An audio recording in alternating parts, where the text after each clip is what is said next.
Assalamualaikum warahmatullahi wabarakatuh.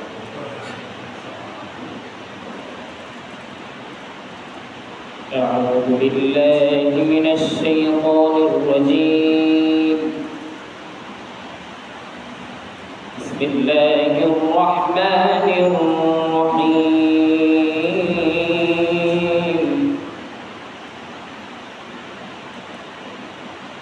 Ya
صدق الله العلي العظيم.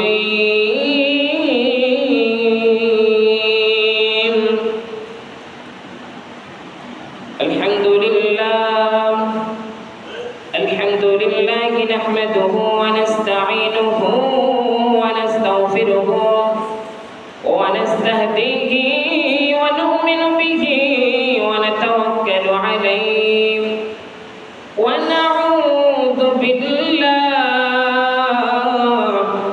ونعوذ بالله من شرور أنفسنا ومن سيئات أعمالنا.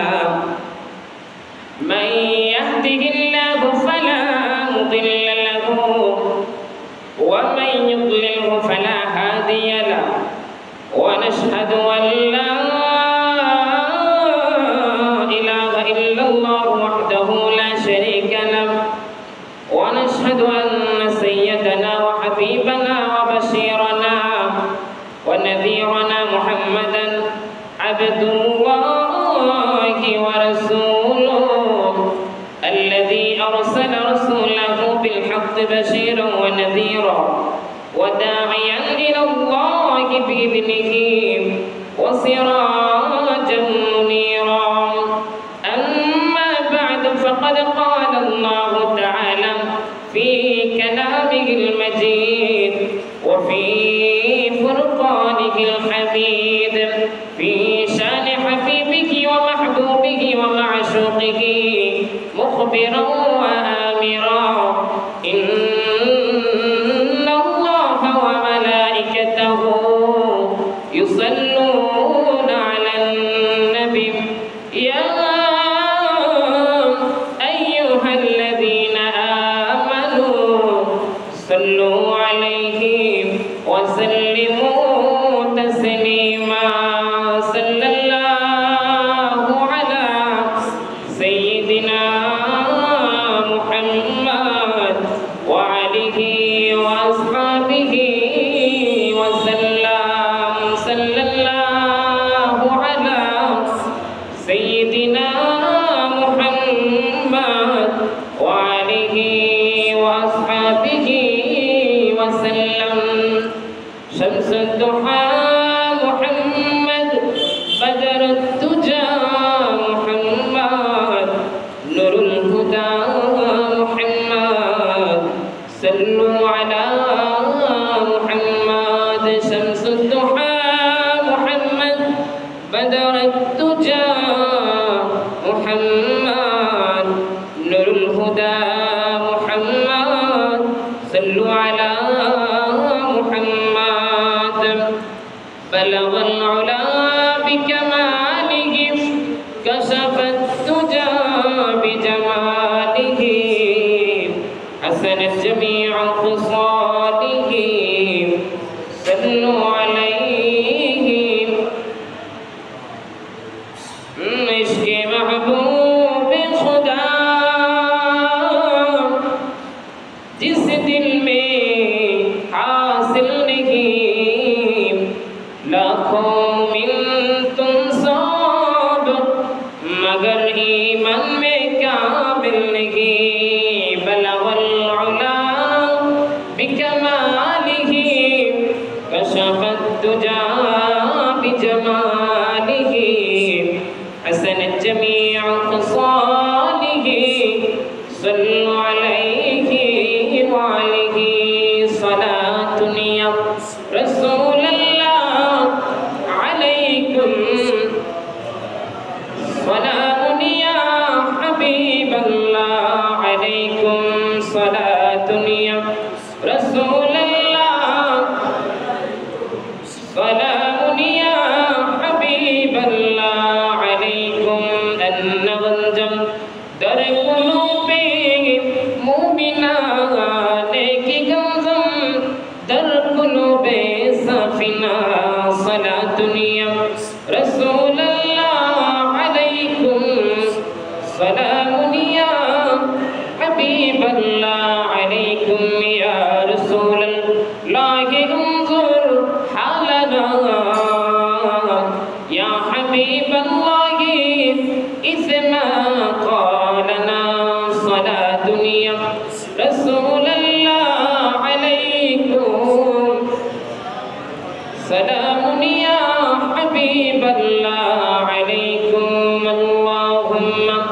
সাল্লি আলা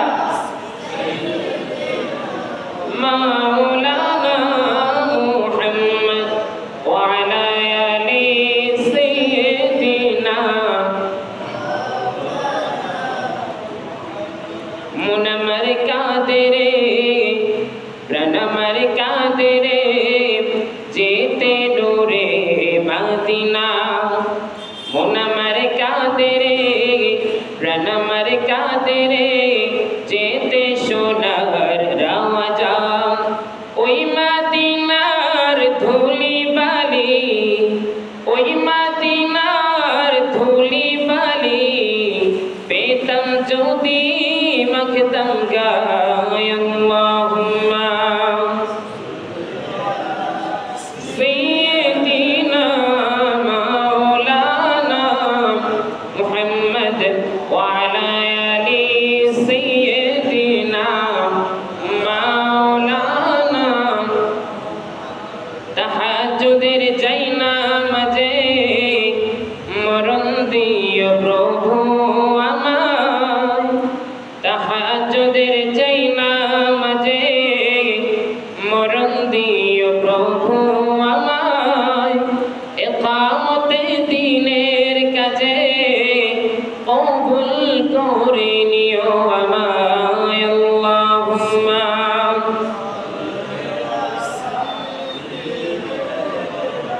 মাওলানা মুহাম্মদ ওয়া আলা আলি সাইয়্যিদিনা মাওলানা আলহামদুলিল্লাহ সকলে উচ্চ স্বরে পড়েছি আলহামদুলিল্লাহ। আপনারা সবাই কেমন আছেন? আপনাদের দরুদের আওয়াজ এতই জীর্ণশীর্ণ ছিল, এত বেশি কম ছিল, আমার কাছে মনে হচ্ছিল আপনারা ঘুমাচ্ছেন। আসলে আপনাদের দোষ দিচ্ছি না আমি, এটা হলো ইমানি জজবা আমাদের মধ্যে এখন আর নাই। কথা কি বুঝতেছেন? আমার কথা মনে কষ্ট নেবেন না। আগেরকার যুগে হাজী সাহেব জানেন বা আপনারা যারা মুরব্বী জানেন, কোনো একটা ঘরে মিলাদের আয়োজন হলে, জিকিরের আয়োজন হলে, দোয়ার অনুষ্ঠান হলে ওই ঘরে এত বেশি আওয়াজ হতো পুরা এলাকা খবর হয়ে যেত, ঠিক কিনা? আর বর্তমানে মসজিদে এত মানুষ, এতগুলি স্টুডেন্টস, এতগুলি যুবক ভাই, আমি দরুদ শরীফ পড়তেছি, আমার কাছে মনে হচ্ছে আমিই পড়তেছি, আর কারো কোনো খবর নেই। তাহলে এই যদি হয় আমাদের কণ্ঠের জোর, এই যদি হয় ইমানের শক্তি, তাহলে ফিলিস্তিনের মতো ইহুদিরা যেরকম মারি কাটি ফিলিস্তিনটা দখল করে ফেলছে, এখন শুরু হয়েছে ভারতে। মুসলমানদের ইমানের জোর না থাকার কারণে, কণ্ঠের বলিষ্ঠ আওয়াজ না থাকার কারণে সব দিক থেকে ইহুদি, খ্রিস্টান, মুরতাদ, কাফের, মুশরিকরা মুসলমানদেরকে ঝাপটায় ঝাপটায় ধরতেছে, ঘিরে ঘিরে ধরতেছে। কেন? মুসলমানদের ইমানের জোর শেষ, মুসলমানদের রুহানি শক্তিও শেষ। এই জন্য আজকে আমি দুটি আয়াত বেছে নিয়েছি। ইয়া আইয়ুহাল্লাযীনা আমানু লা তারফাউ আসওয়াতাকুম ফাওকা সাওতিন নবী, বলেন না সুবহানাল্লাহ। এরপরে আরেকটা আয়াত নিয়েছি, ইয়া আইয়ুহাল্লাযীনা আমানু লা তুকদ্দিমু বাইনা ইয়াদাইল্লাহ, সুবহানাল্লাহ পড়েন। এই দুইটি আয়াতের মধ্যে আল্লাহ রাব্বুল আলামিন প্রথম আয়াতের মধ্যে বললেন যে ব্যক্তিরা ঈমান আনবে, ঈমান আনার পরে ওই ঈমানের তাগিদের মধ্যে যে ব্যক্তিরা নিজেকে সাজিয়ে গুছিয়ে অটল রাখবে, কোন ধরনের কুফরির কাজে নিজেকে অংশীদারিত্ব করবে না, কোন ধরনের মুনাফিকের সাথে বন্ধুত্ব রাখবে না, ঈমানদার ওয়ালা ঈমানদার সাথে বন্ধুত্ব করবে, নামাজি ব্যক্তি নামাজির সাথে বন্ধুত্ব করবে, হজ করনে ওয়ালা ব্যক্তি হজের সাথে বন্ধুত্ব করবে, রোজাদার ব্যক্তি রোজাদারের সাথে বন্ধুত্ব করবে। এমন যদি হয়ে যায়, দুনিয়ার স্মৃতি নীতি, দুনিয়ার ছবি চিত্র আল্লাহর কাছে কতই না প্রিয় হয়ে যাবে। সুবহানাল্লাহ। ফাওকা সাওতিন নবী, মানুষ যেটাই করে না কেন, যেটাই বলে না কেন, মানুষ যেইটা চিন্তা করে না কেন, সব কিছুই আমার আল্লাহর কাছে পৌঁছানোর আগে ফাওকা সাওতিন নবী, আমার রাসূলের কাছে দুইজন ফেরেশতা, সুবহানাল্লাহ। দুইজন ফেরেশতা, ইয়া আইয়ুহাল্লাযীনা আমানু লা তারফাউ, ঈমানদার ব্যক্তির যে হাদিয়া তোহফা রয়েছে, দুরূদ শরীফ রয়েছে, ঈমানদার ব্যক্তির চিন্তা চেতনা, মনের ভাব, সমস্ত জল্পনা কল্পনা রয়েছে, সব কিছু হাদিয়া তোহফাগুলি একটা স্বর্ণের রূপার তৈরি করা জান্নাতি একটা ট্রের মধ্যে নিয়ে, রুমালের মধ্যে আপনার আমার আমলগুলি সর্বপ্রথম মদিনাতুল মুনাওয়ারার মধ্যে দেখানো হয়। সুবহানাল্লাহ। সর্বপ্রথম মদিনাতুল মুনাওয়ারা দেখানো হয় দুইজন রহমতের ফেরেশতা। আমার নবীকে দেখানোর পরে তখন বলা হয় আতিউল্লাহ ওয়া আতিউর রাসূলা। সুবহানাল্লাহ।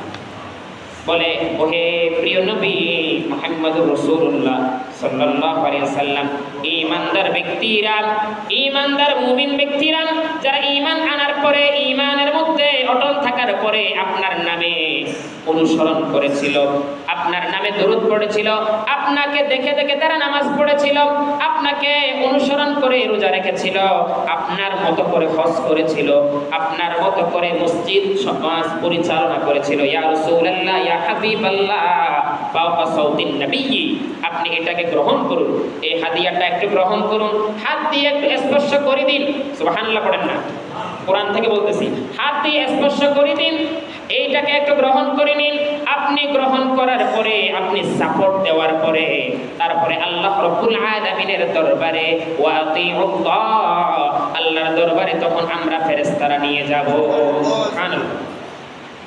এখন যদি ওই স্বর্ণ এবং রূপা মণিমুক্তা জহরত দিয়ে জান্নাতের তৈরি করা ট্রের মধ্যে, রুমালের মধ্যে আপনার আমল যেটা আল্লাহ রাসূলের রওজা শরীফের মধ্যে পৌঁছানো হয়েছিল, ওই আমলের মধ্যে যদি রাসূলের উপরে কোনো প্রেম না থাকে, ওই আমলের মধ্যে যদি ভালোবাসা না থাকে, ওই আমলের মধ্যে যদি দরুদ শরীফ না থাকে, ওই আমলের মধ্যে যদি আল্লাহ রাসূলের উপর মুহাব্বত না থাকে, ওই আমলটা যত বড় আমল হোক না কেন ভাই, আমার নবীর সাথে সাথে বাম হাত দিয়ে ছুঁড়ে ফেলে দেবে। বলেন নাউযুবিল্লাহ। আমার নবী যদি ওই আমলটা যদি ছুঁড়ে ফেলে দেয়, তাহলে ফেরেশতারা ওই আমলটার পুনরায় উঠাবে না। কথা কি বুঝতেছেন? পুনরায় ওই আমলটা আর উঠাবে না। ওই আমলটা যদি ফেরেশতারা না উঠায়, তাহলে আমার আল্লাহর দরবারে কিয়ামতের আগে কখনোই আমল পৌঁছাবে না। বলেন নাউযুবিল্লাহ। ফাওকা সাউতিন নবী ওয়ালা তাজহারু, আমার রাসূলকে বলা হবে, ইয়া রাসূলুল্লাহ, কেন ফেলে দিলেন? ওয়ালা তাজহারু, কেন নিক্ষেপ করলেন? নিক্ষেপ কেন করলেন? আমার নবী বলেছেন, এই আমলের মধ্যে কোনো ধরনের প্রেম নাই, ভালোবাসা নাই, এই আমলের মধ্যে কোনো দরুদ শরীফ নাই, আমার রাসূলের উপরে কোনো মায়া নাই, দরদ নাই। এই আমলটা সে করেছে শুধুমাত্র সমাজের মধ্যে বাহা পাওয়ার জন্য। নাউযুবিল্লাহ। বুঝতেছেন? এই আমলটা শুধুমাত্র কেন করেছে? সমাজের মধ্যে নামাজি ঘোষিত হওয়ার জন্য। এই হজটা কেন করেছে? হাজী নামটা টাইটেল লাগার জন্য। সেই রোজা কেন রেখেছে? যেন মৃত্যুর সময় বলতে পারে লোকটা রোজাদার ছিল। নাউযুবিল্লাহ। যদি সে ব্যক্তি যদি মুনাফিক না হতো, তার আমলের আগে পরে মধ্যখানে যদি আমি রাসূলের দরুদ শরীফ থাকতো, যদি আমি রাসূলের ওয়া আতিউর রাসূলা, যদি মহব্বত ভালোবাসা থাকতো, অনুসরণ অনুকরণ থাকতো, তাহলে ওই আমলের মধ্যে সৌন্দর্য আরো বৃদ্ধি পাইত। সুবহানাল্লাহ। ইয়া আইয়ুহাল্লাযীনা আমানু লা তুকদ্দিমু, সেই যখন ঈমান আনার পরে আকিমুস সালাত, নামাজ কায়েমের মধ্যে যখন ছড়িয়ে ছিটিয়ে যাইত, তখন সেই নামাজে দাঁড়ানো অবস্থায় দুনিয়া তার থেকে যে ছুটে গেছে, স্ত্রী, পুত্র, সন্তান, মেয়ে, ছেলে, তার সমস্ত কিছু তার থেকে ভুলে গিয়েছে, সে মনে রাখতে পারতো না। তখন বলতো সে, তার মনের মধ্যে আসতো, দুনিয়াকে তো আমি ছেড়ে দিয়েছি, স্ত্রী, পুত্র, সন্তানকে তো আমি ভুলে গিয়েছি, আমার সমস্ত সম্পদকে তো আমি ত্যাগ দিয়ে দিয়েছি, এখন শুধুমাত্র ইন্নাল্লাহা গফুরুর রহিম, আমি আল্লাহ নিশ্চয়ই ওই নজরে আছি, যে নজরের মধ্যে সব সময় রহমতের খাজিনা আদান প্রদান হয়। সুবহানাল্লাহ। ইন্নাল্লাহা, নিশ্চয়ই, গফুরুর রহিম, আমি ওই নজরের মধ্যে আছি, যেই নজরের মধ্যে সবসময় রহমত আসা যাওয়া করে। সুবহানাল্লাহ। এখন কেন আমি স্ত্রী পুত্র দুনিয়ার টাকা পয়সাকে মনে রাখবো? সুতরাং আমি ওই কদমে সেজদা দিব যেই কদমে সেজদা দিলে আমার পুরো জীবনটাই ধন্য হয়ে যাবে। সুবহানাল্লাহ। আমার নবীকে বলা হলো, ইয়া রাসূলুল্লাহ, কেন আপনি বাম হাত দিয়ে নিক্ষেপ করে দিলেন? ওয়ালা তাজহারু, কেন আপনি ছুড়ে ফেলে দিলেন? ইয়া রাসূলুল্লাহ, ইয়া হাবিবাল্লাহ, আমরা কি এই আমলটা পুনরায় উঠাবো নাকি? আমার রাসূল বললেন, খবরদার ফেরেশতারা, এই আমল তোমরা ধরেও দেখবা না, কারণ এই আমলের মধ্যে মানুষ দেখানো ছিল, এই আমলের মধ্যে তার বেশি বাহা পাওয়ার জন্য লোভ ছিল। সেই এই আমলের মধ্যে যে নামাজ আছে, এই নামাজের মধ্যে সে চিন্তা করেছে আমার দাড়ি আছে, আমি মুরব্বী হয়েছি, বয়স হয়েছে, সমাজের মধ্যে আমি এখন নেতৃত্ব দেই, আমি যদি এখন মসজিদে যদি না যাই মানুষরা আমাকে মানবে না, ঠিক কি না? আমি যদি মসজিদে না যাই মানুষরা আমাকে মূল্যায়ন করবে না। তার আমলের মধ্যে এই ধরনের চিন্তা ছিল, কিন্তু তার আমলের মধ্যে এক বিন্দু পরিমাণ আমি রাসূলের ভালোবাসা ছিল না। সে যদি মনের মধ্যে আনতো আমি এই নামাজ কাউকে দেখানোর জন্য নয়, এই রোজা কাউকে দেখানোর জন্য নয়, এই হজ কাউকে দেখানোর জন্য নয়, এই দান সাদাকা কাউকে দেখানোর জন্য নয়, শুধুমাত্র হলো ইত্তাকুল্লাহা রাব্বাকুম ওয়ালা তুশরিকু, আমি ওই আল্লাহকে ভয় করে আমলটা করতেছি, ওয়ালা তুশরিকু, এই আমলের সাথে কারো কখনো শরীক হতে পারে না। সুবহানাল্লাহ। কোন ব্যক্তি যদি মনের মধ্যে এই ধরনের চিন্তা নিয়ে আমল করে, সেই ব্যক্তি 5 ওয়াক্তের মধ্যে 4 ওয়াক্ত পড়েছে, অসুবিধা নাই, 4 ওয়াক্তের মধ্যে 3 ওয়াক্ত পড়েছে, অসুবিধা নাই, 3 ওয়াক্তের মধ্যে 2 ওয়াক্ত পড়েছে, অসুবিধা নাই, 2 ওয়াক্তের মধ্যে 1 ওয়াক্ত পড়েছে, অসুবিধা নাই।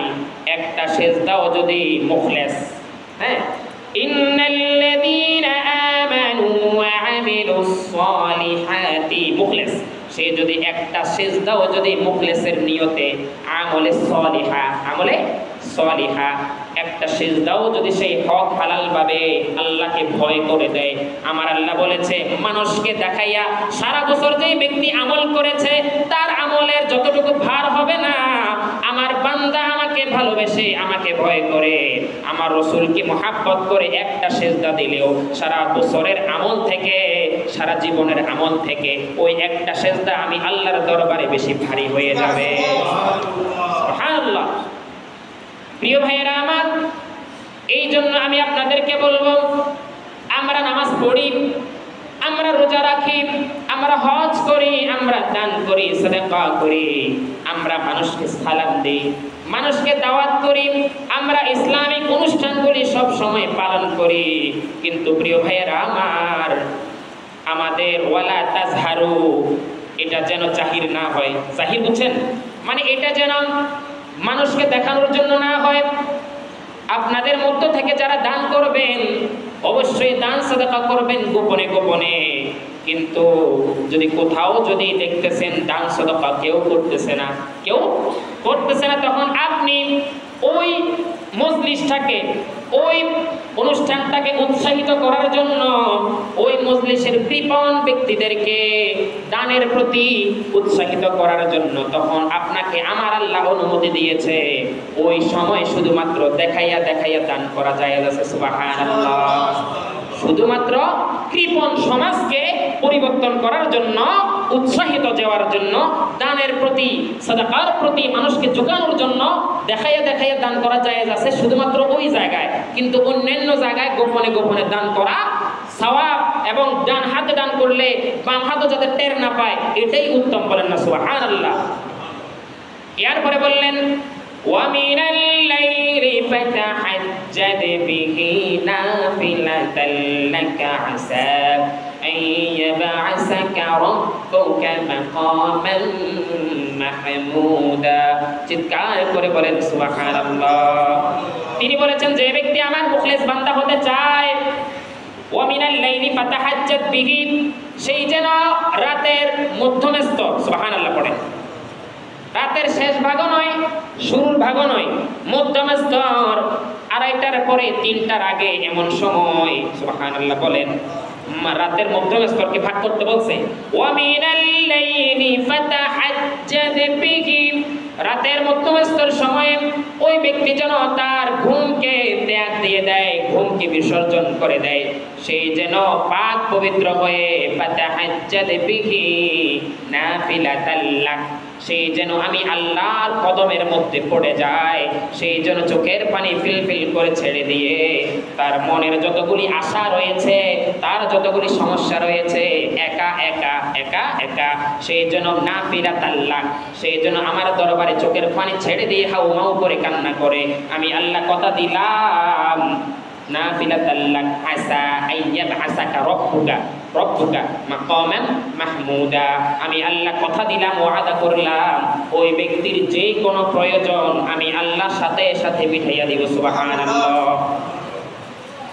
আমি তাকে তিন ভাবে দান করব। সেই ব্যক্তি তাহাজ্জুদ পড়ার পরে আমি আল্লাহর দরবারে এই সেজদা দেওয়ার পরে, আমি আল্লাহর দরবারে চোখের পানি ছাড়ার পরে, সেই ব্যক্তি যদি আমার কাছে কিছু চায়, যদি ওই জিনিসটা যদি আমার বান্দার জন্য মঙ্গলময় হয়, উপকারী হয়, তাহলে আমি সাথে সাথে দিয়ে দেব।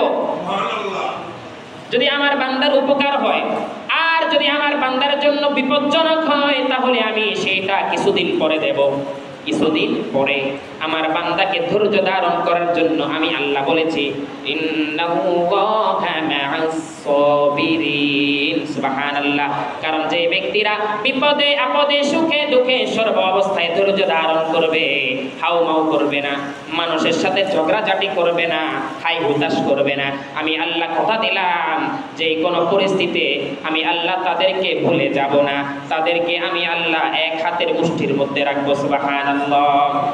তারপরে যেই ব্যক্তি তাহাজ্জুদ পড়ে চোখের পানি ছেড়ে দিয়ে আমি আল্লাহর দরবারে কিছু চাইলো, আমি তো ওয়াদা দিলাম তার কথা আমি ফিরাইয়া দিব না, তাকে মাকাম মাহমুদা সবচাইতে বেশি সম্মান দান করব, সবচাইতে বেশি সম্মান দান করব, সকল আশা তাকে পূরণ করে দিয়ে দিব, কথা দিলাম। কিন্তু বান্দারে, আজকের এই দিনে যদি তোমাকে 1 কোটি টাকার মালিক বানাইয়া দিই, তুমি ধৈর্য ধরতে পারবা না। সুবহানাল্লাহ পড়ে।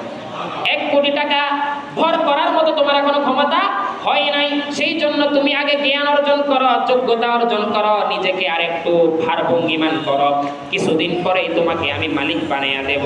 তুমি একটা বাড়ি চেয়েছ, এই মুহূর্তে বাড়ি যদি তোমাকে দিতে চাই বান্দা, তোমার শত্রুর কোনো অভাব নাই, দেখা যাবে তুমি বাড়িটা বানাইতে গিয়ে পৌরসভাকে ট্যাক্স দিতে হবে, এই নেতাকে ট্যাক্স দিতে হবে, ওই নেতাকে দিতে হবে, ওই রকম সমর্থা হয় নাই, ওই রকম ক্ষমতার জোয়ার এখনো তোমার কাছে আসে নাই বান্দা, সেই জন্য বাড়ি আমি তোমাকে দিব, কিন্তু ওই ক্ষমতাগুলি আগে তোমাকে দিয়ে, ওই রকম শক্তি সামর্থ্য দিয়ে তারপরে বাড়ি করার মতো তৌফিক দিব। সুবহানাল্লাহ।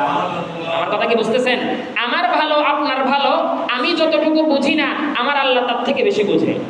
সুবহানাল্লাহ। আমি আর আপনি শুধু চাইতে জানি, কিন্তু কোন জায়গায় কোন জিনিস চাইতে হবে, এই জিনিসটা আমার জন্য ভালো নাকি খারাপ, এই জিনিসটা পাইলে আমি কি ঈমানদার থাকবো নাকি এই জিনিসটা পাওয়ার পরে বেঈমানদার হয়ে যাব, এটা তো আমরা চিন্তা করি না, কিন্তু আমার আল্লাহ চিন্তা করে। সেই জন্য বলেছেন 3 ভাবে দান করব। 1 নম্বরে যখন বান্দা তোমার অতীব প্রয়োজন হয়ে যাবে, সাথে সাথে দিয়ে দেব, যদি তোমার জন্য সেটা ভালো হয়, মঙ্গল হয়। সুবহানাল্লাহ। 2 নাম্বার, অতীব প্রয়োজনীয় জরুরি জিনিস তোমার প্রয়োজন হয়েছে, তুমি আমার কাছে আবদার করেছো বান্দা, আমি দিব দিব, কথা দিয়েছি দিব, কিন্তু এখন নয়, যখন তোমাকে দিলে তুমি সেটাকে ধৈর্য ধরে কাজে লাগাইতে পারবে, তখন দিব। সুবহানাল্লাহ।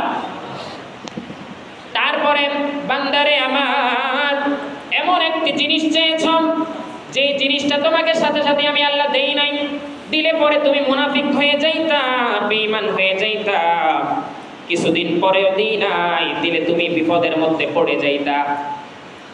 বান্দা আমি কথা দিলাম, ওয়া'দার রহমানু ওয়া সাদাকাল মুরসালুন, বান্দারে তুমি যদি মরার সময় কোন একটা প্রশ্নের জবাবে যদি তুমি বেঁচে যাও, আটকিয়া যাও, আমি আল্লাহ কথা দিলাম, তুমি যদি রোজ হাসরের ময়দানে একটি নেকির বিনিময়ে যদি জান্নাতে যেতে না পারো, তোমার মায়ের কাছে চাইলা সন্তান হয়ে, মা গো আমাকে একটা নেকি দান করেন, বাবার কাছে গিয়েছো, বাবা গো বাবা একটা নেকি দান করেন, ভাইয়ের কাছে গিয়েছো, বোনের কাছে গিয়েছো, স্ত্রী সন্তানের কাছে গিয়েছো, সবাই বলবে ইয়া নাফসি ইয়া নাফসি ইয়া নাফসি কুল্লি বিখালকি ওয়া যাহরা। আমি তো নিজের চিন্তা করি, আপনি কে? আপনাকে তো আমি কখনোই দেখি নাই। বলেন নাউযুবিল্লাহ। রোজ হাসরের ময়দানে মা বলবে আপনি কে? আমি চিনি না। স্ত্রী বলবে আপনি কে? আমি চিনি না। স্বামী বলবে স্ত্রীকে আপনি কে? আমি আপনাকে কখনোই দেখি নাই। কুল্লি বিহালাত, এই হালাতের মধ্যে, এই পরিস্থিতির মধ্যে আপনি আমাকে বিরক্ত করতেছেন কেন? নাউযুবিল্লাহ বলেন। যারা আরবি বুঝেন আমার কথাগুলোর অর্থ বুঝবেন। কুল্লি বিহালাত, এই মুহূর্তে আপনি, এই কঠিন পরিস্থিতিতে আপনি আমাকে বিরক্ত করতেছেন কেন? আমি তো আপনাকে কখনোই দেখি নাই। কে বলবে জানেন? আপনার স্ত্রী বলবে, আপনার মেয়ে বলবে, আপনার ছেলে বলবে। আমার আল্লাহ বলেছেন তখন যেই জিনিসটা তোমাকে দুনিয়াতে আমি দেই নাই, প্রথম দফা দেই নাই, দ্বিতীয় দফা দেই নাই, দিলে তুমি বিপদগামী হয়ে যাইতা। বান্দারে আমার ওয়াদার রহমান, আমি হলাম ওয়াদার রহমান, আমি হলাম সমস্ত ওয়াদাকারীর সবচেয়ে মহান শ্রেষ্ঠ ওয়াদাবান। সুবহানাল্লাহ। পৃথিবীর সকলের ওয়াদা বেশ কম হতে পারে, মানুষ ওয়াদা ভুলে যাইতে পারে, কিন্তু আমি আল্লাহ ওয়াদা বেশ কম করি না, ওয়াদা ভুলি না। আমি আল্লাহ যে ওয়াদা করেছিলাম ওইভাবে আমল করলে এই জিনিসটা দেব। আজকে এই বিপদের দিনে একটা নেকির জন্য তুমি কারো কাছে চাইতে পারো নাই, কারো কাছে চাইতে পারো নাই, কেউ তোমাকে পরিচয় পর্যন্ত দিচ্ছে না। আজকের এই দিনে ওই জিনিসটা যে চেয়েছিলা, ওই জিনিসটা আজকে একটা নেকির বিনিময়ে তোমাকে আল্লাহ দান করে দিলাম। সুবহানাল্লাহ। শুধুমাত্র এক নেকির জন্য, আজকের এই আয়াতে লেখা আছে একটা নেকির জন্য কোন মানুষ জাহান্নামে